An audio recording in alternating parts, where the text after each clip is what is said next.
నీవే నాకు చాలును యేసు, నీవే నాకు చాలును యేసు, నీవే నాకు చాలును యేసు, నీవే నాకు చాలును యేసు, నీవే నాకు చాలును యేసు, నీవే నాకు చాలును యేసు. స్నేహితులు ఎందరున్నారు, వారు నీకు సాటి కాగలరా? స్నేహితులు ఎందరున్నారు, వారు నీకు సాటి కాగలరా? నా స్నేహితుడా నీవే యేసయ్యా, నా స్నేహితుడా నీవే యేసయ్యా, నీవే నాకు చాలును యేసు, నీవే నాకు చాలును యేసు, నీవే నాకు చాలును యేసు, నీవే నాకు చాలును యేసు, నీవే నాకు చాలును యేసు, నీవే నాకు చాలును యేసు, నీవే నాకు చాలును యేసు, నీవే నాకు చాలును యేసు.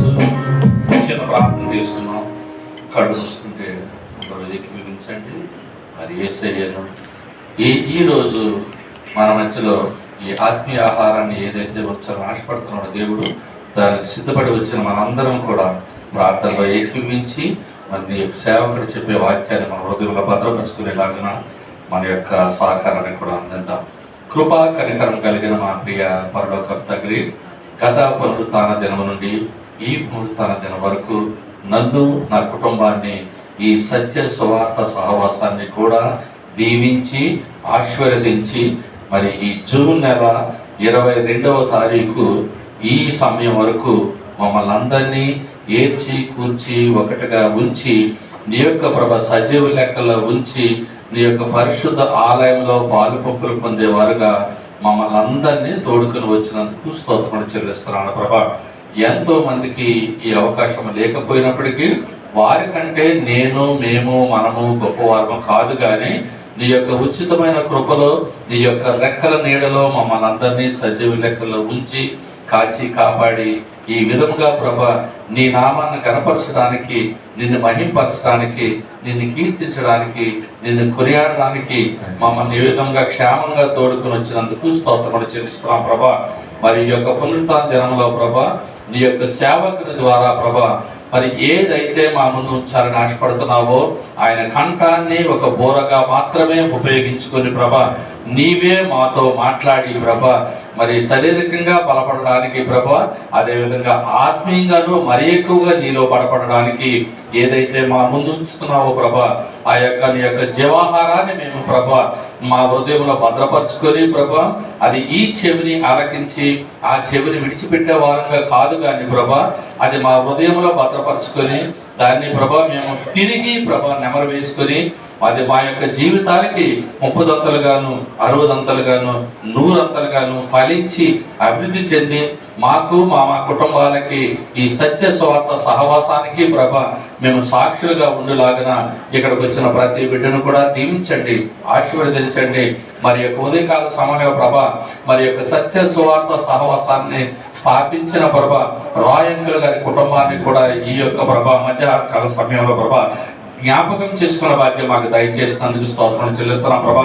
మరి వారికి అనుగ్రహించిన కుమార్తె సుజీని, అదేవిధంగా సునీల్ని, వారి చిన్న కుటుంబాన్ని కూడా దీవించి ఆశీర్వదించండి ప్రభా. ఈ యొక్క సంఘానికి ప్రభా మరి ఆత్మీయంగాను అది ఆర్థికంగాను మరి శారీరకంగాను కూడా వెన్నెముకగా ఉండి తోడ్పాటు చెందుతున్న ప్రభా అక్క సునీల్ కుటుంబాన్ని కూడా దీవించండి, ఆశీర్వదించండి ప్రభా. అదేవిధంగా ప్రభా ఈ యొక్క ప్రభా సంఘంలో ఉన్న ప్రభా సండే స్కూల్ పరిచర్య అదేవిధంగా యవనస్తుల పరిచర్యను కూడా ప్రభా, స్త్రీల సహవాసాన్ని కూడా దీవించి 30 60 100 స్ఫలించి అభివృద్ధి చెందే భాగ్యం ఈ యొక్క సహవాసానికి దయచేస్తానంతనా ప్రభా. ఈ ఆవరణం చుట్టూ నీ యొక్క పరిశుద్ధ దూతల కంచి కావాలి ఎల్లప్పుడూ ఉంచడు ప్రభా.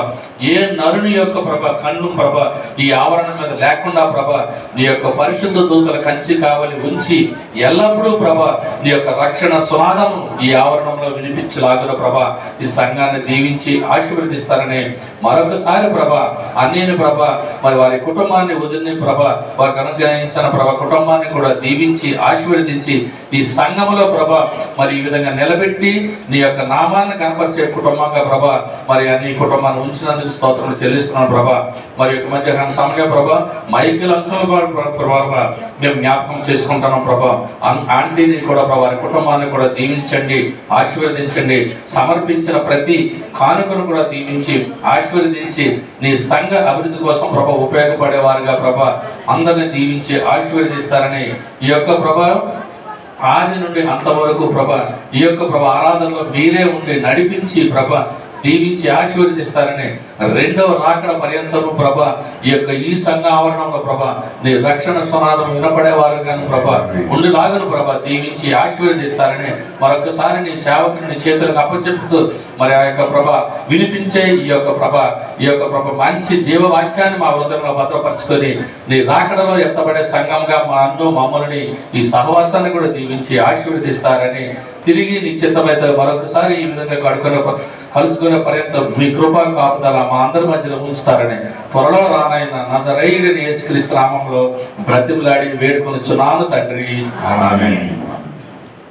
పఠింప శ్రేష్ఠ గ్రంథము బైబిల్, పఠింప శ్రేష్ఠ గ్రంథము బైబిల్, అనుదినం పఠించిన ప్రేమతోడ నడుపును ఓ పఠింప శ్రేష్ఠ గ్రంథము Bible. The best book to read is the Bible. The best book to read is the Bible. If you read it every day, it will lead you all the way. Oh, the best book to read is the Bible. दुनिया में सबसे प्यारे पुस्तक Bible, दुनिया में सबसे प्यारे पुस्तक बाइबिल. पढ़े न लिखो रोज बरोज, रहे न करता कोई न हो, ओ दुनिया में सबसे प्यारे पुस्तक बाइबिल. Hallelujah, hallelujah. మనం పాడాం కదండి, ద బెస్ట్ బుక్ బైబిల్, ప్యారే పుస్తక్ బైబిల్, చాలా ప్రేమించదగ్గ బైబిల్ అని మనం ఇప్పుడు పాడాం అండి. నిజంగానే ఈ బైబిల్ని క్రమంగా చదివేవాళ్ళు ఉన్నారండి, బైబిల్ని ప్రేమించేవారు మరి ఉన్నారా మన సంఘంలో? బైబిల్ని ప్రేమతో చూసేవారు, అంటే ప్రేమించడం, ఎంతైనా వాక్యం చదవడం అంటే ప్రేమతో చదవడం, ఇష్టంతో చదవడం అండి. బైబిల్ చదువుతాం, ఏదో బైబిల్ చదవాలి కదా అండి, పాస్టర్ గారు అడుగుతారు, ఏదో ఒక వాక్యం చదివితే మంచిది అన్న ఉద్దేశం మీద ఏదో చదువుతాం, కానీ బైబిల్ని ప్రేమించి చదివేవాడు. అంటే ఏ విధంగా మనల్ని మనం ప్రేమించుకుంటున్నామో, ఏ విధంగా మన యొక్క పిల్లల్ని, గ్రాండ్ సన్స్ని, గ్రాండ్ డాటర్స్ని ఎంత ముద్దుగా మనము ప్రేమగా చూస్తామో అంత ప్రేమగా మనము బైబిల్ని చదువుతున్నామా? బైబిల్ని ఇష్టంగానే మనము చదవాలి. ఇప్పుడు పాడిన పాటను బట్టి అలా ప్రేమించి బైబిల్ని మనము ఆ పాటను మనం పాడితే మన జీవితానికి అది సార్థకత. మరి గడిచిన దినాల్లో మరి మనము తండ్రి, కుమార, పరిశుద్ధాత్మల గురించి కొంత మనం నేర్చుకున్నాం, కొంత ధ్యానం చేశాం. కుమారుడైన క్రీస్తు ఈ లోకంలోకి వచ్చి ఎన్ని శ్రమలు పడ్డాడో, ఎలా చనిపోయాడో, తర్వాత ఏ విధంగా పునరుత్థానుడు అయ్యాడో మనం ధ్యానం చేసుకున్నాం. అంతేకాకుండా ఆయన 40 దినాలు ఉన్న తర్వాత ఈ లోకంలో మరి ఆరోహణమయ్యి దేవుని కృపాసనం దగ్గరికి వెళ్ళాడన్న విషయాలు కూడా మనము ధ్యానం చేసుకున్నామండి. మరి అలాగే యేసు ప్రభువు గారి గురించి చాలా చాలా వాక్యాలు మనం వింటాం కుమారుడైన క్రీస్తు గురించి. ఏమండి, అలాగే సాతాను గురించి కూడా కొన్ని విషయాలు మనం ఇంతకుముందు ఎప్పుడో విన్నాం. ఒకసారి సాతాను యొక్క కార్యాలు, సాతాను యొక్క క్రియలు ఏ విధంగా ఉంటాయో ఉదయకాల సమయంలో మళ్ళా ఒకసారి మనం జ్ఞాపకం చేసుకుందాం. చాలా మందికి సాతాను యొక్క క్రియలు చేస్తారు, కానీ ఇవి సాతాను యొక్క క్రియ అని మనకి అర్థం అవదండి. తెలుసో తెలియకో ఆ క్రియలను అలా మనం చేసుకుంటూ వెళ్ళిపోతాం. కనుక మనం చేయవలసింది ఏంటంటే, ఇది సాతాను క్రియ, ఈ పని నేను చేస్తున్న పనిని ఇది సాతాను యొక్క పని కాబట్టి దీన్ని మనము చేయకూడదన్న విషయాలు మనము గ్రహించుకోవాలి, అర్థం చేసుకోవాలి. దేవునికి ఇష్టమైనటువంటి పనులు మనం చెయ్యాలి, సాతానికి ఇష్టమైనటువంటి పనులు మనము చేయకూడదు. మరి అవి సాతాను ఏ విధంగా మనల్ని ప్రభావితం చేస్తున్నాడు మన జీవితంలో, దైనందిన జీవితంలో. తెలుసో తెలియకో మనం ఏం చేస్తూ ఉంటామంటే సాతాన్ని మనము అనుసరిస్తున్నాం, సాతాను యొక్క క్రియను మనం చేసుకుంటూ వెళ్ళిపోతున్నాం. అది దేవునికి ఇష్టమైంది కాదండి. కనుక ఇక్కడ సాతాను యొక్క తంత్రాలు, ఏమంటే సాతాను యొక్క తంత్రాలు ఏ విధంగా ఉంటాయో బహుక్లుప్తంగా ఈ దినము మరి ధ్యానం చేసుకుందాం, తెలుసుకుందాం. సో దాన్ని తెలుసుకుని మనం ఏం చేయాలంటే సాతానుకు మనం లోబడిపోకోకుండా, సాతాను క్రియలు చేయకోకుండా దేవుని యొక్క క్రియలను చేసి ఆయన యొక్క ఆశీర్వాదాలు మనము పొందుకుందాం.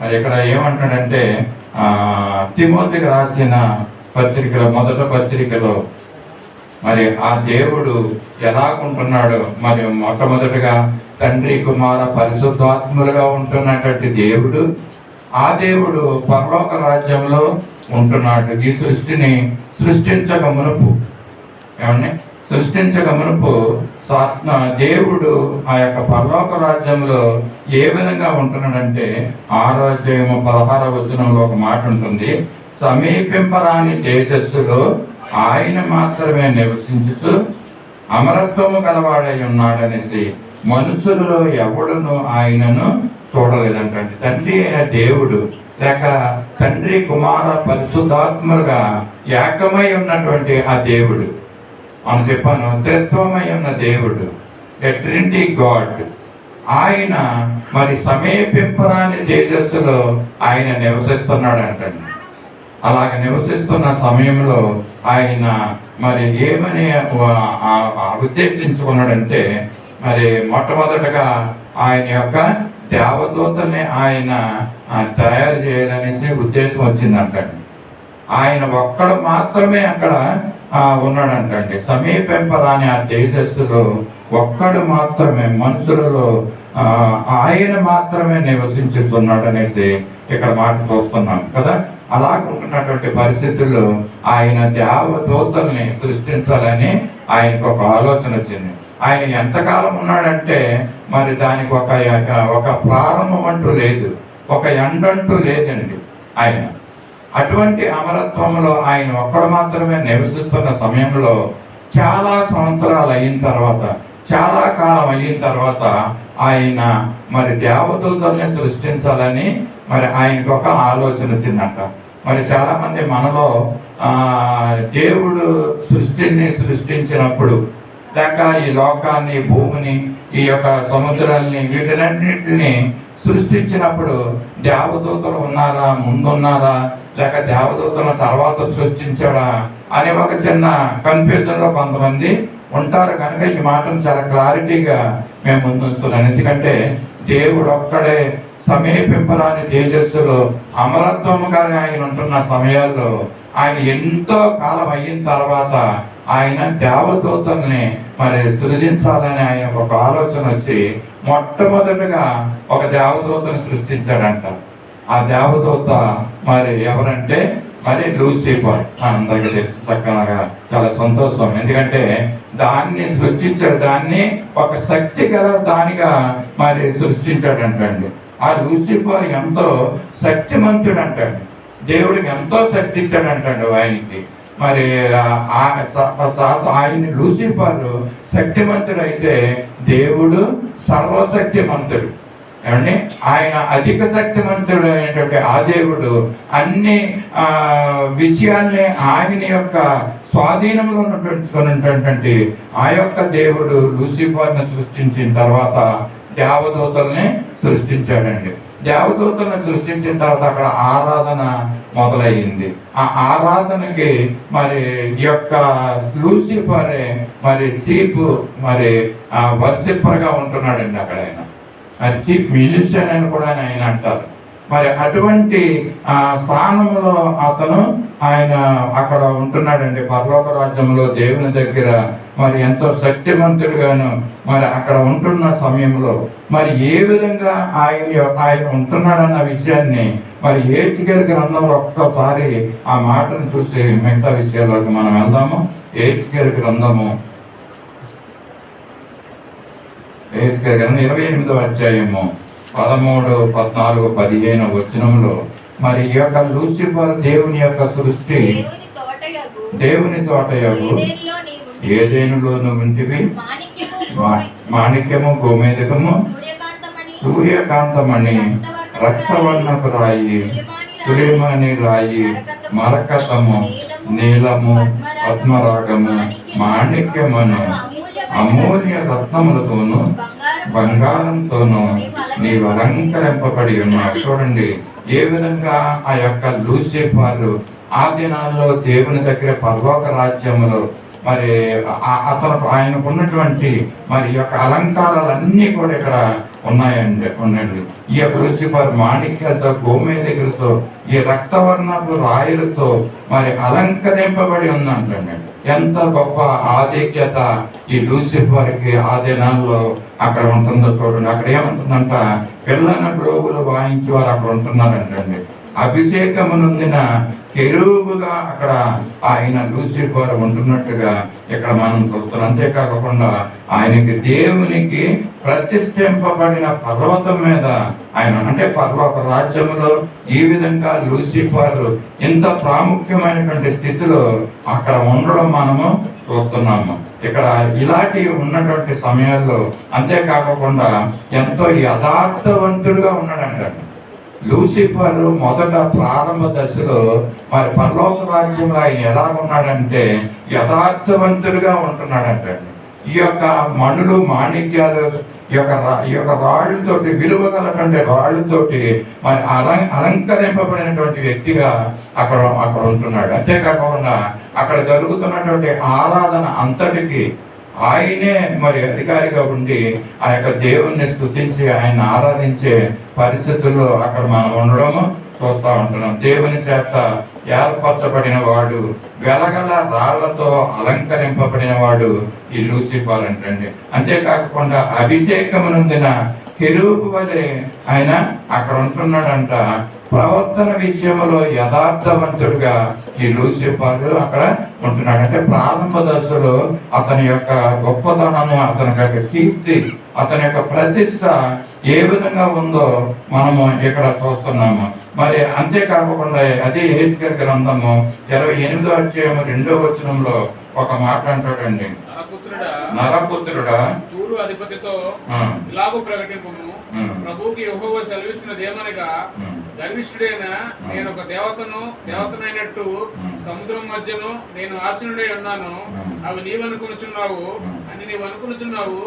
నీవు దేవుడు కాక మానవుడివై ఉండి దేవునికి తగినంత అభిప్రాయము కలిగి ఉన్నావు. నీవు దానియేలు కంటే జ్ఞానవంతుడవు. అంటే ఈ యొక్క లూసిఫర్ అంటే అక్కడ దానియేలు కంటే జ్ఞానవంతుడుగా అక్కడ ఉన్నాడంటే దేవుని యొక్క జ్ఞానము కలిగిన వాడు దానియేలు అండి. దానియేలు పరలోకం జ్ఞానము కలిగి ఉన్నాడంటండి. సొలొమోను అయితే దేవుడు ఇహలోక జ్ఞానాన్ని సొలొమోనుకి ఇచ్చాడు, కానీ ఈ రాజ్యాన్ని పరిపాలించడానికి నాకు ఆ జ్ఞానము సరిపోదన్నప్పుడు దేవుడు సొలొమోనుకి జ్ఞానాన్ని అనుగ్రహించాడు. ఈ లోకానుసార జ్ఞానము ఈ లోకాన్ని పరిపాలించడానికి, దేశాలు పరిపాలించడానికి. అయితే ఇక్కడ దానియేలుకి దేవుడు మరి ఆత్మీయమైనటువంటి జ్ఞానాన్ని ఇచ్చాడంటండి. అంత జ్ఞానం ఇచ్చినా కూడా ఇక్కడ లూసిఫర్ విషయంలో దేవుడు ఏం చెప్తున్నాడు, ఇక్కడ మాటలు ఏం తెలియజేస్తున్నావు అంటే నీవు దానియేలు కంటే జ్ఞానవంతుడుగా నువ్వు ఉన్నావనేసి తెలియజేస్తున్నాడు. అంటే లూసిఫర్ ప్రారంభ దశలో ఎంత అత్యున్నతమైనటువంటి స్థితిలో అక్కడ ఉంటున్నాడో మనం చూస్తున్నాం. పరలోక రాజ్యంలో నిత్యము దేవదూతల చేత ఇదిగో దేవుణ్ణి స్తుతిస్తున్నప్పుడు ఆయన చీఫ్ మరి వర్షిప్పర్ గా ఉంటూ ఆయన్ని స్తుతిస్తూ ఆయన ఆరాధిస్తూ సంతోషంతో ఆనందంతో ఉంటున్న దినాలు, మరి ఆయన ఎంతో అలంకరింపబడినట్లుగా ఆయన అక్కడ ఉంటున్నట్లుగా కూడా మనం చూస్తున్నాం. ఈ యొక్క లూసిఫర్ కి కొన్ని పేర్లు కూడా పరిశుద్ధ గ్రంథంలో మనకు ఉన్నాయండి. చూద్దాం. అది యెషయా గ్రంథము 14:12 నుంచి 14 ఒక మాట అంటాడు. లూసిఫర్ గురించి మరి ఎంత చక్కని మాటలు, ఎంత చక్కని పేర్లు. తేజో నక్షత్రమా, వేగువ చొక్క, నీవు ఎట్లు ఆకాశం నుండి పడితివి, జనములకు పడగొట్టిన నీవు నేలమట్టు వరకు ఎట్లు నరకబడితివి. నేను ఆకాశమును ఎక్కిపోయేదను, దేవుని నక్షత్రములకు పైగా నా సింహాసనం హెచ్చించును.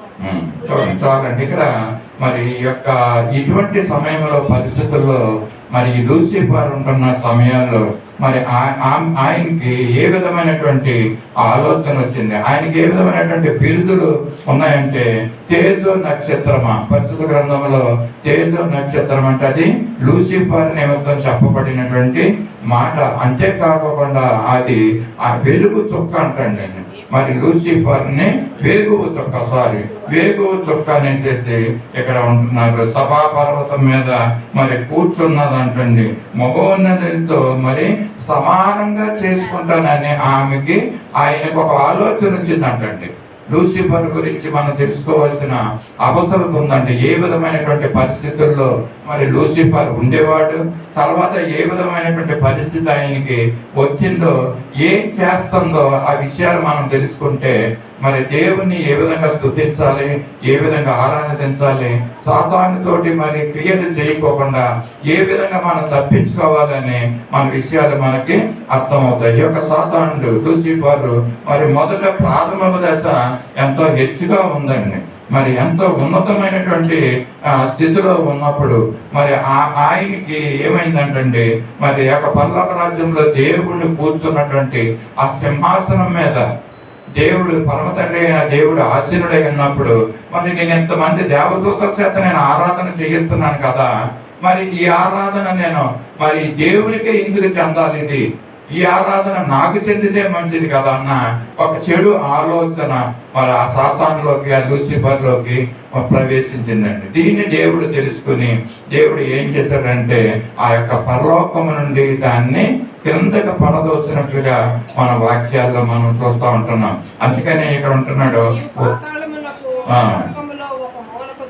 మూలకు త్రోయబడితేవి. చూడండి ఇక్కడ ఉత్తర దిక్కునున్న సభా పర్వతం మీద కూర్చున్నటువంటి అది మహోన్నతితో సమానంగా చేసుకుంటానన్నది అది మరి భూలోకంలోకి ఇక్కడ పాతాళంలోకి తోయబడినట్లుగా మనం ఇక్కడ చూస్తున్నాం. అది రెండవ పతనం కనుక అది లోకంలోకి వచ్చిన తర్వాత సాతానుడు ఏం చేస్తున్నాడంటే మరి దేవునికి ఇష్టమైనటువంటి ఈ మనుషులు, దేవుడైతే మనల్ని ఎంతగానో ప్రేమించి తన స్వరూపంలో చేసుకొని మరి దేవుడు మనల్ని ప్రేమిస్తున్నాడు, మనల్ని కరుణిస్తున్నాడు. మరి ఈ విధంగా మనల్ని ప్రేమించడం మరి సాతానుకి ఇష్టం అవడం లేదండి. కనుక సాతానుడు ఏం చేస్తున్నాడంటే దేవునికి మనకి విరుద్ధంగా ఆయన ఏం చేస్తున్నాడంటే మనల్ని దేవునికి మరి ఆరాధించుకోకుండా తన తంత్రాలను ఉపయోగిస్తున్నాడంటే ఈ లోకంలో మరి చేస్తున్న పని సాతానుడు ఏం చేస్తున్నాడంటే దేవునికి ఇష్టమైన రీతిలో మనం జీవించుకోకుండా మనల్ని అడ్డుకుంటున్నాడు. అతను చేయవలసినటువంటి ప్రయత్నాలన్నీ కూడా చేస్తున్నాడు. ఏ విధమైనటువంటి తంత్రాలు మరి అందుకైనా అపోస్తలుడైన పౌలు చెప్తాడు కొరింథీ రాసిన పత్రిక 2వ పత్రికలో 2వ అధ్యాయం 11వ వచనంలో ఏమంటాడంటే మరి మీకు సాతానుడు ఏ విధమైన తంత్రాలు చేస్తున్నాడో మీకు తెలుసు అంటున్నాడండి. మరి మన సత్యసువార్త సహవాసం ఉన్న మనకి సాతానుడు చేస్తున్న తంత్రాలు మనకు తెలుసో తెలియదో మనకు తెలియదు. కానీ మరి ఉదయకాల సమయంలో పౌలు చెప్తున్నాడు కొరింథీ సంఘానికి ఏమంటున్నాడు,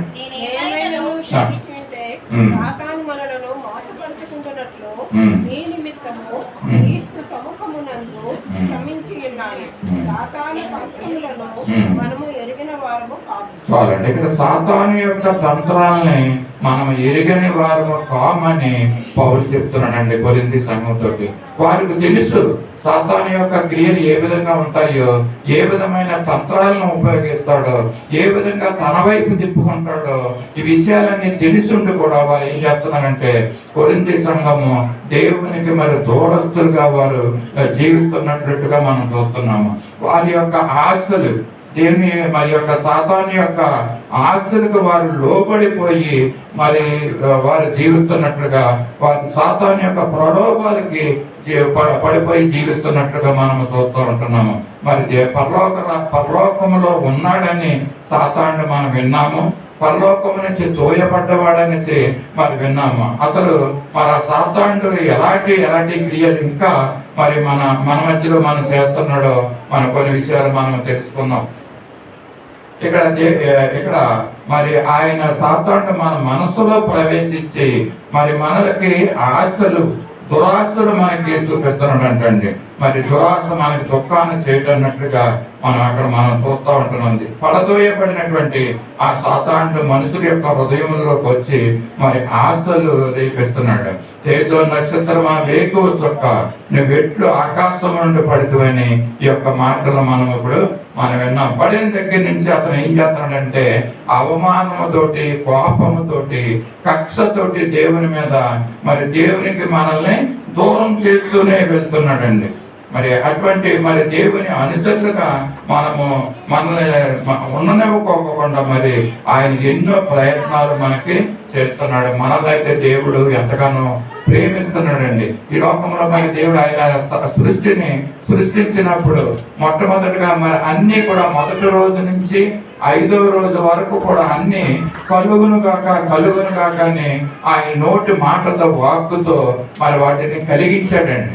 అయితే మానవుని నిర్మించే సమయం వచ్చేటప్పటికి మానవుడు కలుగుగా కానీ అనుకోకుండా మరి మన మీద ఆయనకున్నటువంటి ప్రణాళిక ఎంతో గొప్పది, ఎంతో ఉన్నతమైనటువంటి ఆ ప్రణాళికను బట్టి ఆయన ఏం చేశాడండి, నేల మట్టితో ఆయన చేతులతో ఆయన స్వహస్తాలతో నేల మట్టిని తీసి ఆ మట్టితో ఒక మరి బొమ్మను చేసి ఆ యొక్క నాసికారంధ్రాల్లో ఆ నలుని నిర్మించి నాసికారంధ్రాల్లో ఆ యొక్క జీవ వాయువుని ఊదడండి. అంటే మరి ఆ యొక్క నలుని సృజించిన తర్వాత తన యొక్క ఆత్మను అంటే జీవవాయువు అంటే మరి తన యొక్క వాయువుని మనుషులు మరి నాసికారంధ్రంలో ఊదడండి.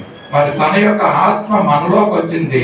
అప్పుడు ఏమయ్యాడంటే నరుడు జీవాత్మ అయ్యాడనేసి ఇక్కడ మనం చూస్తూ ఉంటాం. ఆదికాండంలో 1వ అధ్యాయంలో దేవుడు సృష్టించినప్పుడు మరి అంత విధంగా మరి దేవుడు మనల్ని ప్రేమిస్తూ ఉంటున్నప్పుడు మరి మనమైతే ఈ లోకంలో జీవిస్తుండగా దేవుని యొక్క మరి యొక్క చెప్పు చేతల్లో మనం ఉండకోకుండా మరి సాతాను చూపించే ఆ చిన్న ఆశలకి మరి మనం లోబడిపోతూ ఉంటున్నాం, మరి వెళ్ళిపోతున్నాం. మరి సాతాను ఏ విధంగా ఈ లోకంలో జీవిస్తున్నాడో మనల్ని ఏ విధంగా తన యొక్క హస్తాల్లోకి తీసుకుని వెళ్ళిపోతాడు, తన యొక్క ప్రణాళికలు మనలో నెరవేర్చేసుకుంటూ వెళుతూ ఉంటున్నాడు. ఎటువంటి వాడంటే ఆ సాతానుడు ఒక వాక్యాన్ని మనం చూసి మనం తెలుసుకున్న కొరింథీ రాసిన 2వ పత్రికలో మరి 11వ అధ్యాయం 3వ వచనంలో అంటున్నాడు. మరి ఏ విధంగా ఆ యొక్క సాతాను లేక సర్పము లూసిఫర్ ఎంత కుయుక్తిగా ఈ లోకంలో జీవిస్తున్నాడో మనం తెలుసుకోవాలి. ఆ సర్పము తన యుక్తి చేత అవ్వను మోసపరిచినట్లు చెరపబడి సరళత నుండి పవిత్రత నుండి తొలగిపోనేమో అని భయపడుచున్నాను. చూడండి, ఇక్కడ అపోస్తలుడైన పౌలు మరి అదే కొరింథీ సంఘానికి ఏమని హెచ్చరిస్తున్నాడంటే, మీరు సాతాను యొక్క తంత్రాలు తెలియని వారు కాదు అంటున్నాడు. సాతాను యొక్క తంత్రాలు మనకు తెలుసా? మరి మధ్యాహ్న కాల సమయంలో ఏ విధంగా దాని యొక్క తంత్రాలు ఉంటున్నాయో మనము తెలుసుకోవాలంటే, సర్పము తన కుయుక్తి చేత అవ్వను మోసపరిచిందండి. అవ్వను మోసపరిచి లోపరుచుకుంది. అదే విధంగా ఈ దినాల్లో మరి సంఘాన్ని మరి యొక్క లూసిఫర్ మరి తన యొక్క ఆశలను చూపించి మనల్ని మోసపరుస్తూ ఉంటుందండి. ఆడు మోసపరుస్తూ పవిత్రతను, సరళతను, పోగొడుతున్నాడు అంటే సంఘాల్లో ఉన్నటువంటి పవిత్రత లేకోకుండా ఈ యొక్క సాతానుడు చేస్తున్నటువంటి పనిని, భక్తి జీవితాలు మనం జీవించుకోకుండా సాతానుడు మన మనసులో దూరి మరి మన మనసులో ఉన్నటువంటి ఆ యొక్క భక్తిని చెరిపివేస్తున్నాడు అంటండి. సరళత లేకోకుండా మరి మనుషుల్లో మరి దూరి అది ప్రవర్తిస్తుంది. అందుకనే చాలా మంది మరి ఎంతో కర్కశంగా, ఎంతో కఠినంగా మరి ఈ రోజుల్లో జీవిస్తూ ఉంటారు. దేవుని ఎరిగిన మనము మరి దేవుడు ఎంత దీన మనసు కలిగిన వాడు, ఎంత దయాళత్వము కలిగిన వాడు, ఎంత ప్రేమమయుడు దేవుడు యేసయ్య మనలో కోరుకుంటున్నాడు. అటువంటి ప్రేమను మనము కలిగి ఉండాలని యేసు ప్రభువులు కోరుకుంటుంటే సాతానుడు ఏం చేస్తున్నాడంటే మనుషులలో ఉన్నటువంటి సరళతను పాడు చేస్తున్నాడంటండి. కఠినాత్ములుగా తయారు చేస్తున్నాడండి. మనసుల్లో దూరి మన మనసుల్లోకి వచ్చి మరి ఈ విధంగా కఠినంగా మనం జీవిస్తున్నామంటే అది సాతాను యొక్క క్రియ అనేది మనము తెలుసుకోవాలండి. సరళత లేకోకుండా దేవుని బిడ్డలైనటువంటి మనము మన యొక్క ప్రవర్తన, మన యొక్క మాట తీరు, మన యొక్క సమస్తము కూడా ఎలా ఉండాలంటే పవిత్రతగా ఉండాలి, సరళతగా ఉండాలి. మరి అటు రీతిగా మనం ఉండగలుగుతున్నామా?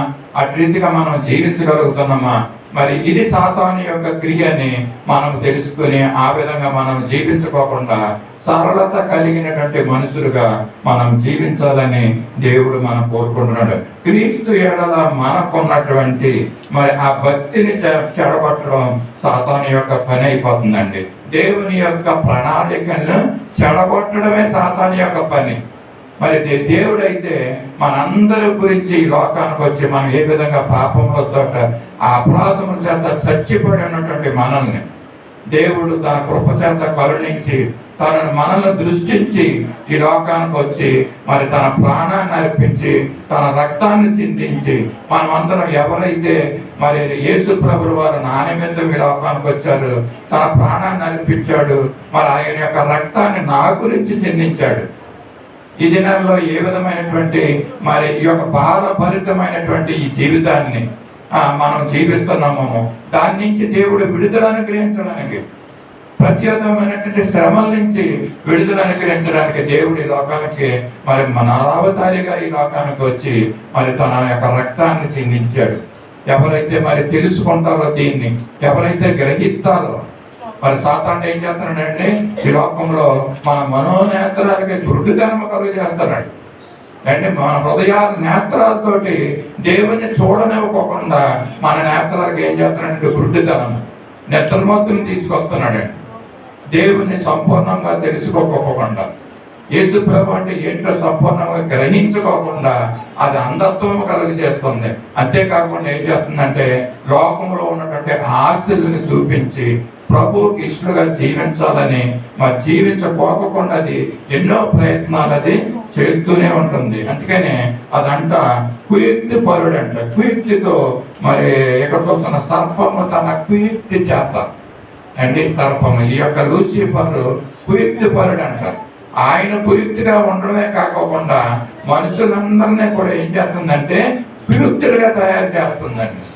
అందుకనే చాలా మంది ఎంతో కుయుక్తితో జీవిస్తూ ఉంటారు, కుయుక్తితో మాట్లాడుతూ ఉంటారండి. అండ్ యుక్తిగా మాట్లాడితే పర్వాలేదు, కానీ కుయుక్తిగా మనము జీవించకూడదని మధ్యాహ్నకాల సమయంలో ప్రభు మనకి దేవుడు హెచ్చరిస్తున్నాడు. ఇది సాతాను యొక్క క్రియని మనము తెలుసుకోవాలి. మనం ఎలా ఉండాలంటే పవిత్రతతో మనం జీవించాలి, మంచి మనసుతో మనము దేవుణ్ణి మనము ఆరాధించాలి. ఏమంటే ఆయన ఈ యొక్క లూసిఫర్ ఏ విధమైనటువంటి మరి లక్షణాలు కలిగి ఉన్నాడో, ఈ లోకంలో ఏ విధంగా జీవిస్తున్నాడో, మనుషులు ఏ విధంగా ప్రభువుకి దూరం చేస్తున్నాడో, మనం ఎప్పుడైతే ఈ విషయాలు మనం తెలుసుకుంటామో ఇది సాతాను యొక్క క్రియ అని మనం తెలుసుకుని దానికి దూరంగా ఆ పనిని చేయకోకుండా మనం ఆ పనిని దేవుడు అడ్డుకునేలాగా ప్రభు మహిమార్థం ఈ లోకంలో జీవించేలాగా మనందరికీ దేవుడు మనకు తోడై ఉండి అటు విధంగా మనం నడిపించిన గాక. మరి సాతాను యొక్క కార్యము క్రియ మరి ఆయన యొక్క లక్షణం మరొకటి మనం జ్ఞాపకం చేసుకుని ముగింపులో కదా. యోహాను సువార్త 8వ అధ్యాయము 44వ వచనంలో ఏమంటున్నాడంటే సాతానుడు ఏ విధంగా ఉంటున్నాడండి? యోహాను సువార్త 8వ అధ్యాయం 44వ వచనంలో ఒక్క మాట అక్కడ చూద్దాం. వాడు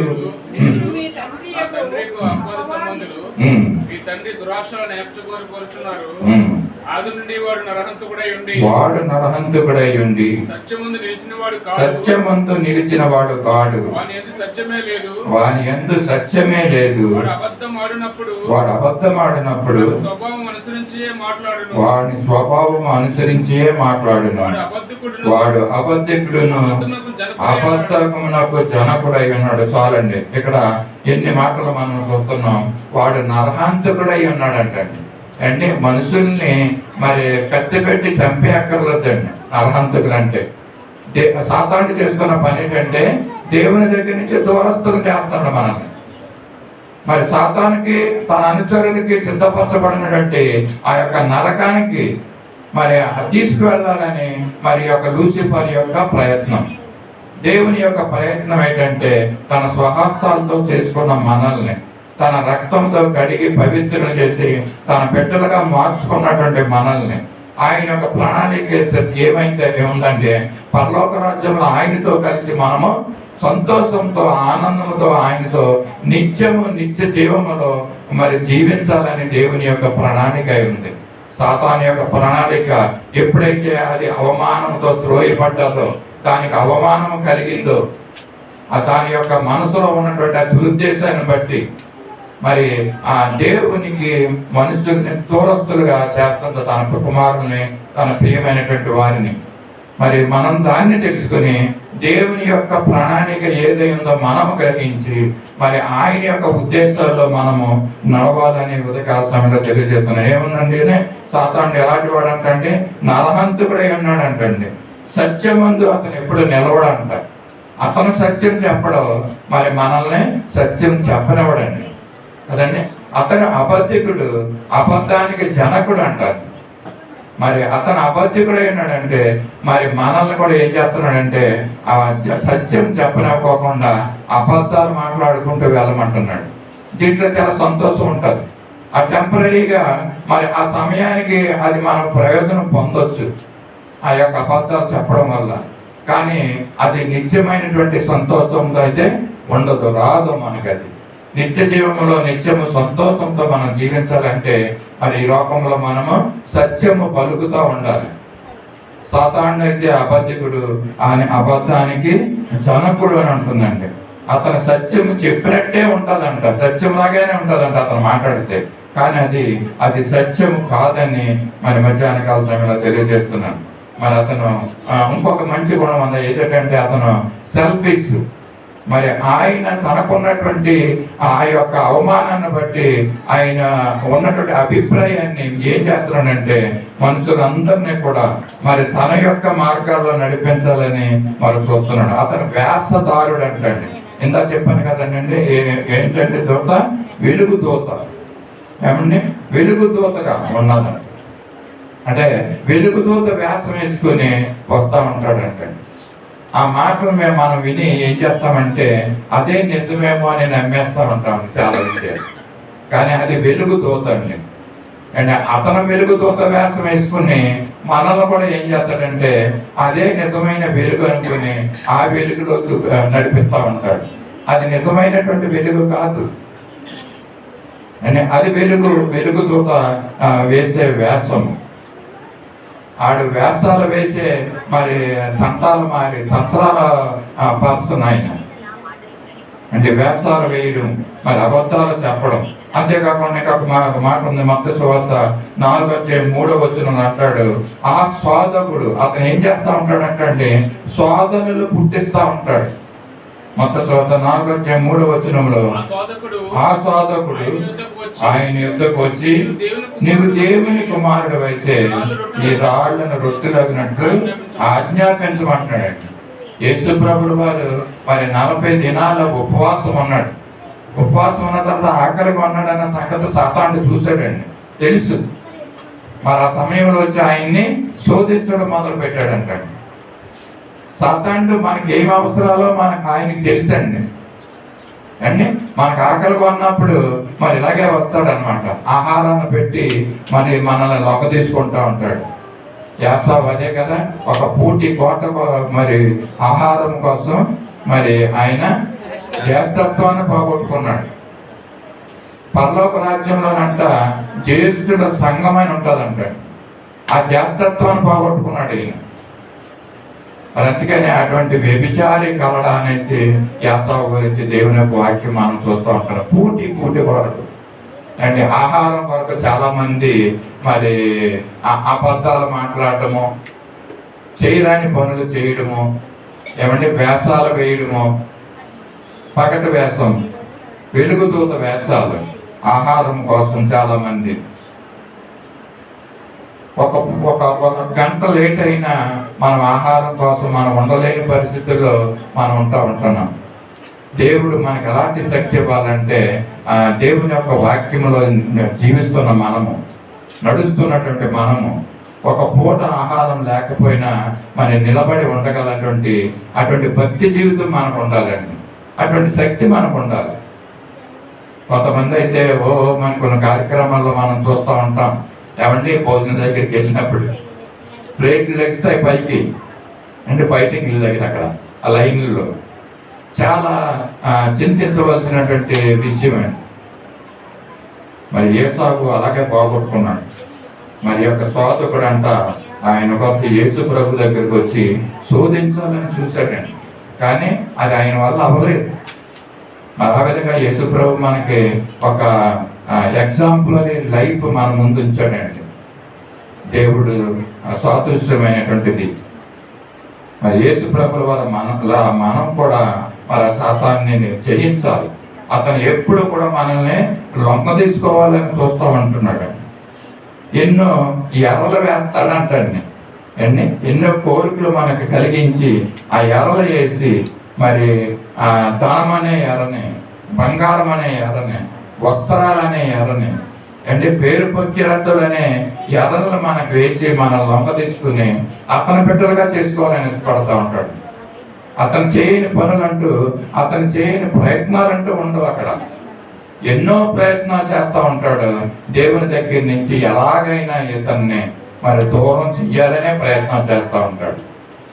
మనం ఆత్మపూర్ణులుగా ఉండి నిజమైన భక్తి గల జీవితం జీవిస్తూ ఉంటుంటే మనం ఏం చెయ్యాలంటే మరి దాన్ని ఎదిరించి ప్రభువు కొరకు మనం నిలబడాలి. ఆ భక్తి జీవితంలో మనం ముందుకి వెళ్ళాలని. ఇంతకుముందు చెప్పిన రీతిగా మరి కొంతమందికి అది ఏం చేస్తున్నాడండి, ఎర్రలో పెడుతున్నాడు. మన భక్తి జీవితం ఎలా ఉంటుందంటే వైట్ రేషన్ కార్డులో ఒకవేళ పేరు అండి, పేరు పోతే ఎంత మనం బాధపడతా ఉంటాం. ఎలా ఉండాలంటే మన భక్తి జీవితము ఒకవేళ రేషన్ కార్డులో పోయినా కూడా ఆడించి రేషన్ ఏంటి, నేను దేవుని మీద ఆధారపడతాను, దేవుడు నాకు ఆహారం ఇస్తాడు, దేవుడు నన్ను పోషిస్తాడు. ఇటువంటి విశ్వాసాన్ని మనము కలిగి ఉండాలి. మరి లోకం ఇచ్చేటువంటి ఈ యొక్క ఫలాల గురించి మనం చూడటం కాదు, కానీ మరి అదే సాతానుడు మనం లొంగ తీసుకోవడానికి ప్రయత్నం చేసే ప్రయత్నాలండి. వెలుగుదూత వేషము, తానే వెలుగుదూత వేషం వేసుకుని ఈ లోకంలోకి వస్తూ ఉంటాడు అంటే కొరింథీ రాసిన పత్రికలో మనము చూస్తూ ఉంటున్నాం. ఆ యొక్క నిజమైనటువంటి వెలుగు యేసు ప్రభు అండి. యేసు ప్రభు యొక్క వెలుగుని మనం పొందితే మనము మరి ఆ వెలుగు అయినటువంటి యేసయ్యని కలిగి జీవిస్తూ ఉంటాం. నిజమైనటువంటి వెలుగు ఉందంట, అది మనుషులకు వెలుగై ఉంటుందంట. ఆ వెలుగు చీకటిలో ప్రకాశించుతున్నది కానీ చీకటి దానిని గ్రహించలేకపోతుంది. యోహాను సువార్తలో 1:4 ఈ మాట చూస్తున్నాం. అంటే దేవుని యొక్క వెలుగు ఈ లోకంలో ప్రకాశిస్తుంది. దేవుని యొక్క ప్రేమ ఈ లోకంలో మన మీద ఉంటుంది, వస్తుంది. మనం ఏం చేస్తున్నామంటే దాన్ని మనము నిర్లక్ష్యం చేస్తున్నాం. ఆ వెలుగును మనం రిసీవ్ చేసుకుని, ఆ వెలుగును మనం పొందుకొని, ఆ వెలుగులో మనం జీవించవలసింది పోయి సాతానుడు ఇచ్చే టెంపరీ ఈ యొక్క బెనిఫిట్స్ కోసం మనం చూస్తూ ఉంటున్నామండి. ఆడ వేసే ఎర్ర, ఆ ఎర్రకు మనము లోబడిపోతున్నాం కనుక మరి మనం ఆ నిత్య జీవాన్ని పొందుకోలేము. ఒకవేళ ఆ ఎర్రకు ఆశపడిపోయి దానికి లోబడిపోయి కనుక మనం జీవిస్తే మన నిత్య జీవాన్ని మనం పోగొట్టుకునే వారంగా ఉంటున్నాం. ప్రభు ఒకటే ఒక ఆశ ఉంది, మరి దేవునికి మన ఎడల. అందుకని ఆయన ఏం చేశాడంటే ఆయన మన యొక్క మంటి శరీరంలో ఆయన జీవాత్మనే ఊదాడు. ఆ జీవాత్మ నశించిపోకుండా, ఆ ఆ జీవాత్మ ఆ నరకములో కాలిపోకోకుండా అది నిత్యము జీవించే విధంగా, సంతోషించే విధంగా దేవుని యొక్క ప్రణాళిక అయి ఉన్నది. మరి దాన్ని మనం పొందుకోవటానికి మనం ప్రయత్నం చేయాలండి, ప్రయాసపడాలి మనం. ఎటువంటి ఎరలు వేస్తున్నాడంటే, ఇంకో మాట ఉంది పరిశుద్ధ గ్రంథంలో, హబక్కూకు రాసిన గ్రంథము 1వ అధ్యాయము 15వ వచనంలో సాతానుడు ఏం చేస్తున్నాడంటే, వాడు అతను వేసే తంత్రాలు, అతను వేసే వేషాలు ఎలాగుంటున్నాయి, మానవుల్ని లొంగ తీసుకోవాలన్న విషయాలు హబక్కూకు 1వ అధ్యాయం 15వ వచనంలోనే ఆ మాట మనం చూస్తూ ఉంటున్నాం. వాడు గాలము వేసి మానవులందరినీ గుచ్చి లాగి ఉన్నాడు, ఉరులు ఒక్కి చిక్కించుకొంచున్నాడు. వాడు తన వలలో వారిని పూడ్చుకొని సంతోషపడి గంతులు వేయిస్తున్నాడు అంటాడు. చూసారా సాతానుడు చేసే పని ఏంటంటండి, ఇక్కడ వాడు గాలం వేస్తున్నాడు అంటాడు. అండ్ అందరికి తెలుసా గాలం అంటే ఏంటో? గాలం ఎలా ఉంటుందో తెలుసా అందరికీ? తెలియనివాడు ఎవరు చేయొద్దండి. గాలం అంటే తెలియని వాడు అంటే అందరికీ తెలుసు అండి. గాలానికి తాడు కడతారు, ఆ తాడు చివరిన ఏముంటుంది, ఒక ముళ్ళు ఉంటుంది. ఆ ముళ్ళు కూడా ఎలా ఉంటుంది అంటే, ఆ ముళ్ళు రౌండ్గా ఉంటుంది, దానికి మళ్ళీ కుంకిలాగా ఉంటుంది అన్నమాట. ఏమండి, ఎవరైతే మరి ఆ గాలం సాతానంట ఆ గాలం వేస్తూ ఉంటాడంట, దానికి ఒక ఏం చేస్తాడు, ఒక ఎర్రను పెడతాడు కదండి, ఒక ఎర్ర ఉంటుంది, ఒక తిండిని అక్కడ పెడతాడు అనమాట. అది ఏం చేసి ఆ గాలాన్ని వేసినప్పుడు మరి ఆ తెలియనటువంటి ఆ జీవులు, ఆ యొక్క చేపలు మరి ఏం చేస్తాయి, అదే నిజమైన ఆహారం అనుకుని తినడానికి అక్కడికి వచ్చి ఆ గాలం దగ్గరికి వచ్చి అది తిన్నప్పుడు మరి వాడు ఏం చేస్తాడు, ఆ గాలాన్ని లాగుతాడు అనమాట. ఆ లాగినప్పుడు రివర్స్లో వచ్చినప్పుడు ఆ గాలానికి ఉన్నటువంటి ముళ్ళు దానికి గుచ్చుకుపోయి మరి ఎంత ప్రయత్నం చేసినది మరి విడిపించుకోలేదు అన్నమాట. సాతానుడు చేసే పని కూడా ఇలాగే ఉంది ఈ దినాల్లో. మరి మనకి ఏదైతే అవసరమో, మనం ఏ ఏరియాలో బలహీనంగా ఉన్నామో, the area which we are in weak, అది సాతానుడికి తెలుసు. మనకి ఏది అవసరమో అది తెలుసుకుని సాతానుడు ఏం చేస్తాడంటే మన దగ్గరికి వచ్చి దాన్ని మనకు ఎర్ర కింద పెడతాడు అనమాట. ఆ ఎర్ర చేప తిన్నట్టు మనం ఏం చేస్తామంటే ఆ ఎర్రను తింటాము అండి. ఆ వచ్చిన కొంత సొమ్మును ఓహో ఇదే అనుకుని మరి తీసుకుంటంలో మనం మరి యొక్క శిక్షలోకి పడిపోతూ ఉంటామండి. దేవుని యొక్క నిత్యత్వాన్ని మనం పోగొట్టుకుంటాం. దేవుడైతే మనల్ని ఆ సర్వ సత్యములోనికి నడిపించాలని దాన్ని మనకు తెలియజేస్తూ ఉంటున్నాడు. మనం గ్రహించుకోవాలి అది ఏది సత్యము ఏది సత్యము కాదన్నారు. మీ యొక్క చేప తెలియదు నీటిలో ఉండి ఇది నిజమైనటువంటి ఆహారం కాదన్న విషయం దానికి తెలియదు. మన జీవితాలు కూడా అలాగే ఉంటున్నాయి. సాతానుడు ఇచ్చే చిన్న చిన్న ఎర్రలను చూసి అది నిజంగా ఆహారం అనుకుంటున్నాం, అది నిజమైనటువంటి ధనం అనుకుంటున్నాం. కానీ మరి వాడు చేస్తున్నటువంటి పని ఏంటంటే గాలం వేసి మనుషుల్ని గుచ్చి లాగుతున్నాడు అంటండి. ఉరులు ఒక్కి మరి చిక్కించుకొంచున్నాడు అంటండి.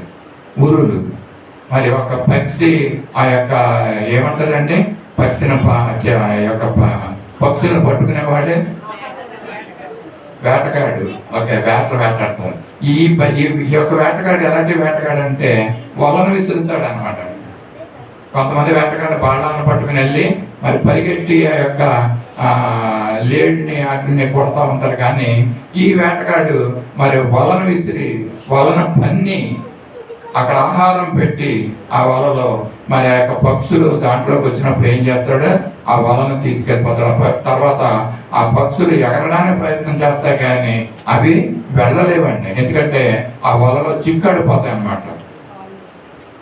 మనుషులను కూడా దేవుడు మరి యొక్క సాతానుడి దినాల్లో ఇలాగే చేస్తున్నాడు. వలను పన్నుతున్నాడండి. కొంతమంది గేలం వేస్తున్నాడు, హ్యాపీగా పడిపోతున్నారు ఆ గేలంలో. కొంతమందికి వల వేస్తున్నాడు అనమాట. అంటే ఒక్కడుంటే గేలం వేస్తారు. నువ్వు ఒక్కదానివే ఉన్నావేమో, నువ్వు ఒక్కడవే ఉన్నావేమో, నీ అవసరం ఏంటో సాతానుడు చూశాడు. చూసి ఆడు గేలం వేసుకుని వచ్చాడు. అంటే ఇక్కడ ఎక్కువ మంది ఉన్నారు, 4-5 మన చేతుల్లో చిక్కించుకోవాలి.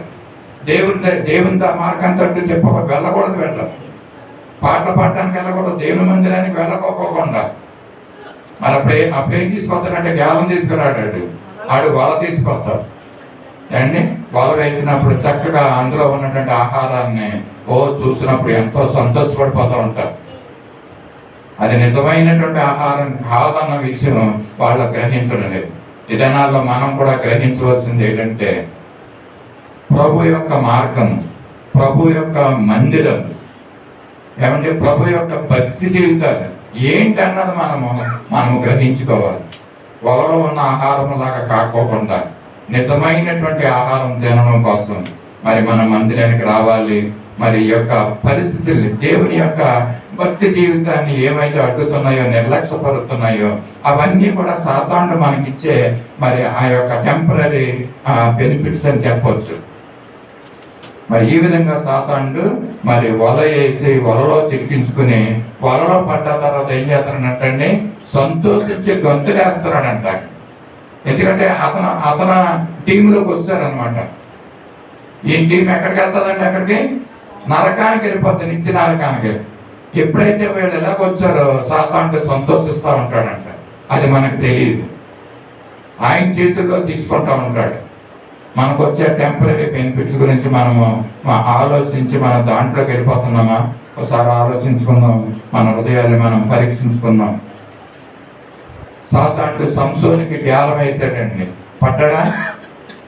సంసోన్ అండ్ దెలీలా కదండి. మన స్టోరీ చదివితే సంసోన్ దెలీలా గురించి చక్కగా పట్టాడండి. చాలా మరి అతను పై పరిస్థితుల గ్రంథంలో చెప్తారన్నమాట. కడుపులో ఉన్నప్పుడే దేవుడు అతన్ని అభిషేకించాడంట. అలాంటి అభిషేకించినటువంటి వ్యక్తి సంసోన్. అలాంటి వ్యక్తి ఏమయ్యాడంటే తర్వాత మరి సాతానుడు అతను తట్టు తిప్పుకున్నాడండి. ఒక ఎర్ర వేసాడు అనమాట, పడిపోయాడు. తర్వాత సొలొమోను అండి, ఎంతో జ్ఞానవంతుడైనటువంటి సొలొమోను, భక్తి జీవితం జీవించినటువంటి సొలొమోను, ఎన్నో సామెతలు రాసినటువంటి సొలొమోను, ప్రపంచంలో ఈ భూమి మీద ఎవరికి లేనటువంటి జ్ఞానాన్ని కలిగినటువంటి ఆ జ్ఞానవంతుడైనటువంటి సొలొమోను సైతము ఈ యొక్క లూసిఫర్ చేసినటువంటి వలకి చిక్కడిపోయాడు, వలలోకి వెళ్ళిపోయాడు. అంటే ఎంత జాగ్రత్తగా మన జీవితాలు మనము మరి గడపాలో దీన్ని బట్టి మనకు అర్థమవుతుంది. భక్తులైన వారు, బలవంతులైన వారిని కూడా సాతానుడు మరి చిక్కించుకోగలడు. అతనికి అంత శక్తి ఉంది, అతనికి అంత జ్ఞానం ఉంది. అందుకని ప్రారంభంలో నేను చెప్పాను మీకు, సాతానుడు ఎంతో శక్తివంతుడైనటువంటి, పరలోక రాజ్యంలో మరి ఎంతో ఉన్నతమైనటువంటి స్థితిలో ఉన్నవాడు. మరి అతనికి తెలుసు మానవుని ఏ విధంగా దొంగ తీసుకోవాలో, నీకు ఏది అవసరమో, నీకు ఏది బలహీనత ఉందో సాతానుడికి తెలుసండి. నీ హృదయంలో చేరి మరి ఆ దేవునికి సంపూర్ణంగా నీ జీవితాన్ని సమర్పించుకోకుండా ఇది చాలు, ఈ ఆదివారం వెళ్ళవా, వచ్చే ఆదివారం వద్దు, ఇంక అక్కర్వద్దు, చాలు అని చెప్తుంది అనమాట. దాన్ని మనం వినేస్తాం. అందుకని చెప్తున్నాను, ఈ ఆదివారం వచ్చిన వాళ్ళు నెక్స్ట్ ఆదివారంలో కొంతమంది కనపడరు. చాలా క్లియర్గా చెప్తున్నాను ఈ మాట. ఎందుకంటే ఎవరి వల్లకి వెళ్ళిపోతారంటే వాళ్ళ సాతాను వాళ్ళకి వెళ్ళిపోతారు. నేను ఇది గ్యారంటీగా చెప్పగలను. అంటే సాతాను ఇంతగా మనల్ని ప్రభావితం చేస్తున్నాడు, దానికి లోపడిపోతున్నాం. ఎందుకు? దేవుడు నీకు సమస్తాన్ని ఇస్తున్నాడండి, దేన్ని లోటు చేయడం లేదు. కేవలం నీకు ఉండవలసింది దేవుని మీద విశ్వాసము, నమ్మకం. అది లేక ఈ శ్రమల్లో మనం కొని తెచ్చుకుంటున్నాం.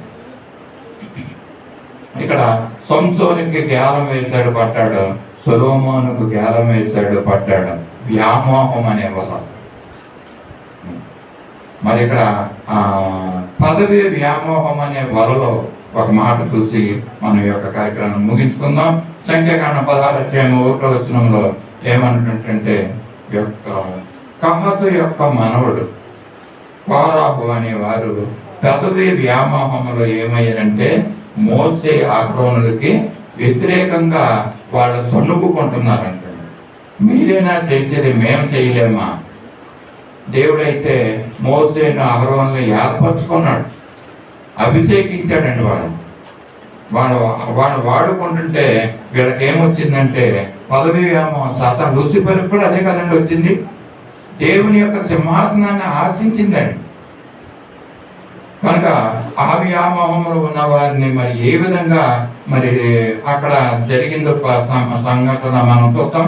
సంఖ్యాకాండం 16:1 ఒక మాట మాత్రం చదువు. లేవీకి మనవడును, కహాతుకు మనవడును, ఇస్సారు కుమారుడు కోరాహు, రుబేనీయులలో ఎలియాబు కుమారుడైన దాతాను, అబీరాములను, పెలెతు కుమారుడైన ఓనును యోచించుకొని ఇశ్రాయేలీయులో పేరు పొందిన సభికులకు సహజ ప్రధానులైన 250 మందితో మోషేకు ఎదురుగా లేచి. చూడండి, ఇక్కడ 250 మందితో వీళ్ళందరూ రూబేనీయులు, ఎలియాబు కుమారులైన దాతాను, అబీరాములు, అలాగే కోరాహు. మరి వీళ్ళు మోషేకి అహరోనులకి వ్యతిరేకంగా వీళ్ళకి మరి పదవి వ్యామోహం అనే వలని సాతానుడు విసరడం వల్ల వాళ్ళు ఎదురు తిరిగారండి వీళ్ళకి. తద్వారా ఏం జరిగిందంటే 41వ వచనంలో ఏమంటాడంటే, మరునాడు ఇశ్రాయేలీయుల సర్వ సమాజము మోసే అహరోనులకు విరోధముగా సణుగుచున్నారంటండి. మీరు యెహోవా ప్రజలను చంపారంటున్నారండి. ఇక్కడ ఈ విధంగా వ్యతిరేకంగా లేచినప్పుడు దేవుని యొక్క ఉగ్రత అక్కడ వచ్చి 14,700 మందిని తెగులు చేత మరి దేవుడు మొత్తాడంట, చంపాడంట అక్కడ. మరి మోసే అహరోనులకి వ్యతిరేకంగా ఉన్నప్పుడు, అంటే ఒకవేళ దేవునికి వ్యతిరేకంగా సాతానికి మనం లోబడిపోయి దేవునికి వ్యతిరేకంగా కనుక మనం ఒకవేళ క్రియలు చేస్తే దేవుడు చూస్తూ ఊరుకోడండి. మరి తగినటువంటి శిక్షను మరి అక్కడ మరి రప్పించడం మనము చూస్తూ ఉంటున్నాం. ఈ యొక్క కోరాహు కుమారుడు నేల విడిచి అక్కడ మరి నేల మింగేసినట్లుగా కూడా మనము చూస్తూ ఉంటున్నాము. అలాగే ఇక్కడ 14,700 మందిని తెగులు చేత చంపేశారంటాడు దేవుడు. వారందరినీ కూడా చంపి మోసే అహరోనులకి ఏర్పరచుకున్న విధానాన్ని ఇక్కడ చూపించాడు. కనుక సాతాను వేసే బాణాలు, మరి సాతాను వేసే తంత్రాలు, ప్రయత్నాలు, తన యొక్క కోరికలు, ఆశలు అన్నిటి నుంచి కూడా మనము మరి లోబడిపోకుండా దేవుని శక్తి కలిగిన వారంగా మనము జీవించాలని యొక్క మధ్యాహ్న కాల సమయంలో తెలియజేస్తున్నాను. సాతాను యొక్క తంత్రాలు మరి మనలో ఉన్నటువంటి బలహీనతల ఆశల్ని మరి అది చూపిస్తుందండి. అంతేకాకుండా దాని యొక్క కుయుక్తితో ప్రవర్తిస్తుందని మనం జ్ఞాపకం చేసుకున్నాం. సాతాను అబద్ధాలు చెప్పి అబద్ధానికి జనకుడుగా ఉంటుంది అంటున్నాడు. అంతేకాకుండా వెలుగుదూత వేషం వేసుకుని వస్తుందండి. మన అవసరతలు ఏమున్నాయో తెలుసుకుని మరి దానికి తగ్గట్టుగా మనకి ఆశలు చూపిస్తుంది. అంతేకాకుండా మనకి శోధనలు తెప్పిస్తూ ఉంటుందండి. మన కుటుంబాల్లో శోధకుడుగా దూరి మన హృదయాల్లో దూరి సమాధానం లేకుండా మరి ఈ యొక్క సాతానుడు చేసే క్రియ అండి మరి అది గేలం వేస్తుంది, వల వేసి ఎర్రలను వేసి మనల్ని పట్టిస్తుందండి. అంతేకాకుండా సరదాలు చూపిస్తుంది అంటండి. అల్లరితో కూడిన ఆటపాటలు అంటుందండి. అండి చాలా మందికి ఈ ఆటపాటలు అంటే చాలా ఎక్కువ ఇష్టం. సమయాన్ని దాని మీద మరి సాతానుడు మరి మళ్ళిస్తూ అంటాడు. దేవుని యొక్క వాక్యాన్ని చదవడం కానీ, ప్రార్థించడం కానీ, దేవుని యొక్క కార్యాలు చేయకుండా ఇటువంటి విషయాల మీద మనల్ని మన యొక్క దృష్టిని మళ్ళిస్తూ ఉంటారు. కనుక మనం ఏం చేయాలంటే మరి మంచి ఆయుధాలు మనం కలిగి ఉండాలి. సాతాను పెట్టే ఆ యొక్క తంత్రాల నుంచి వాటిని ఎదుర్కొంటానికి అపవాది వేయించున్నటువంటి అగ్ని బాణాలు వేస్తుందంట. ఆఖరికి మీకు ఎన్ని చెప్పి, ఎన్ని దత్తరాలు చూపించి, ఎన్ని ఎర్రలు చూసినా కూడా ఒకవేళ మీరు లొంగకపోతే ఆఖరికి అది వేసే ప్రయోజనం ఆ యొక్క అస్త్రం ఏంటంటే బాణాలు, అగ్ని బాణాలు వేస్తుందంటండి. దానితోటన్నా మనం పడాలని అటువంటి అగ్ని బాణాలను కూడా మనము ఎదిరించగలటువంటి శక్తి మనకు ఉండాలి. పరిశుద్ధాత్మ దేవుడు మనకు ఆ విధంగా శక్తినిచ్చి మనల్ని నడిపించాలని నేను మధ్యాహ్నకాల సమయంలో కోరుకుంటున్నాను. ఈ యొక్క అగ్ని బాణాలని మరి ఎదుర్కొనే శక్తి దేవుడు మనకి ఇవ్వాలని ఒక చరణం పాడుతున్నాను. శత్రువులను ఎదుర్కొని సర్వాంగ కవచమై యుద్ధమునకు సిద్ధ మనసు తీర్చుచున్నది. శత్రువులను ఎదుర్కొని సర్వాంగ కవచమై యుద్ధమునకు సిద్ధ మనసు చిచ్చుతున్నది. అపవాది వేయుతున్న అగ్ని బాణములను అపవాది వేయుతున్న అగ్ని బాణములను ఖడ్గము వలె ఎదుర్కొని ఆపివేయుతున్నది. ఖడ్గము వలె ఎదుర్కొని ఆపివేయుతున్నది. ఈ వాక్యమే నన్ను బ్రతికించెను, పాకలలో నెమ్మదినిచ్చెను. ఈ వాక్యమే నన్ను బ్రతికించెను, పాకలలో నెమ్మదినిచ్చెను. కృపా శక్తి దయా శక్తి సంపూర్ణుడా భాగ్యమయ్యున్న యేసు వందనమయ్యా. కృపా శక్తి దయా శక్తి సంపూర్ణుడా భాగ్యమయ్యున్న యేసు వందనమయ్యా. హల్లెలూయా. మరి అపవాది వేసే అగ్ని బాణాలని మరి ఖడ్గం వల్లే మనం ఎదుర్కొని దాన్ని అణిచివేయాలి. దాన్ని ఆపివేయాలంటే దేవుని యొక్క శక్తి మనకు కావాలి, వాక్యం యొక్క శక్తి మనకి అవసరమైనది. అటువంటి శక్తిని దేవుడు మనందరికీ అనుగ్రహించి సాతాను యొక్క తంత్రాలను తెలుసుకుని దేవుని పక్షంగా మరి దేవునితో మనం కలిసి ఉండాలి. దేవుణ్ణి స్తుతిద్దాం, నిత్యము దేవుణ్ణి ఆరాధించి ప్రభు యొక్క మరి యొక్క భక్తి జీవితంలో మనకు ముందుకు వెళ్దాం. అట్టి కృప అట్టి సహాయం దేవుడు మనందరికీ కూడా అనుగ్రహించిన కాక దేవుని యొక్క మాటలు మన వెనుకల్లో ఆశీర్వదకరంగా దేవుడు మనకు చేయని కాక ప్రార్థన చేసుకుందాం. మమ్మల్ని అతిమికలుగా ప్రేమించిన మా పరలోకపు తండ్రి, పరిశుద్ధులైన దేవ ప్రేమ నమ్మకం కృపగల రాజా, నీ పరిశుద్ధ పాదాలకు వందనాలు స్తుతులు స్తోత్రాలు చెల్లించుకుంటున్నాం. పరిశుద్ధాత్మ దేవుడుగా మా మధ్య ఉంటూ మా తండ్రి ఈ మధ్యాహ్న కాల సమయంలో మా ప్రభా నీకు దూరస్తునిగా మరి సాతాను చేయాలనే తన యొక్క తంత్రాలను మాకు తెలియజేసావు. దాన్ని బట్టి నీకు స్తోత్రాలు చెల్లించుకుంటున్నాం. అవును ప్రభా, సాతాను యొక్క మరి ఆ యొక్క ఎర్రల్లో మేము పడిపోకోకుండా ప్రభా ఇది దేవుని కార్యము, ఇది సైతాను కార్యం అని మేము గ్రహించగలటువంటి శక్తిని మాకు అనుగ్రహించండి. ఆ సాతాను యొక్క వేసే అగ్ని బాణాలన్నింటిని కూడా ఎదుర్కొనేటువంటి శక్తి మాకు అనుగ్రహించమని మధ్యాహ్న కాల సమయంలో మేము అడుగుతున్నాం. మాకు అటువంటి శక్తిని మాకు అనుగ్రహించండి. విత్తబడినటువంటి వాక్యము మా హృదయంలో ఫలభరితంగా చేయండి. మంచి నెలను పడినటువంటి విత్తనంలో వల్లే అరుగుతంతులు నూరంతగా ఫలించుటకు సహాయం చేయండి. నీ కొరకై ఈ ప్రభు సాక్షులకి లోకంలో నిలబడి జీవించుటకు సహాయం చేయమని కూడా ఈ కొద్ది మా కొరకే తిరుగుదానున్నా నజరేయుడైన యేసు పరిశుద్ధ నామములో అడిగి వేడుకొనుచున్నాం తండ్రి, ఆమేన్. ఆమేన్. అందరూ లేచి నిలబడినట్లయితే పరలోక ప్రార్థన. పరలోకమందున మా తండ్రి, నీ నామం పరిశుద్ధపరచుకొను గాక, నీ రాజ్యం వచ్చును గాక, నీ చిత్తం పరలోకమందు నెరవేర్చినట్లు భూమి మీద నెరవేరును గాక. మాకు కావలసిన అన్ని ఆహారం నేడు మాకు దయచేయండి. మా రుణస్థులను క్షమించిన ప్రకారం మా రుణము క్షమించండి. మమ్మల్ని శోధనలకు దేకాకి నిన్ను తప్పించండి. ఎందుకంటే రాజ్యము బలము మహిమ నిరంతరం నీవే నా తండ్రి, ఆమేన్. తొట్టిల్లకుండా మనలను కాపాడుటకును తన మహిమ ఎదుట ఆనందముతో మనం నిర్దోషులుగా నిలవబెట్టుటకు శక్తిగల మన రక్షకుడైన యేసుక్రీస్తు యొక్క కృప, మన అద్వితీయ దేవుని దివ్యమైన ప్రేమ, పరిశుద్ధాత్మని యొక్క అన్యోన్య సహవాసము ఇక్కడ తలలు వంచిన మనందరికీ సత్య సువార్త సహవాసమునకు సార్వత్రిక సంగమమునకు సకల పరిశుద్ధులకు ఇప్పుడు ఎల్లప్పుడూ సదా తోడయుండి కాపాడునుగాక. ఆమేన్. ఆశీర్వాదంబులు మీద వర్షింపచేయుమీశా, ఆశతో నమ్మియున్నాము నీ సత్యవాగ్దానము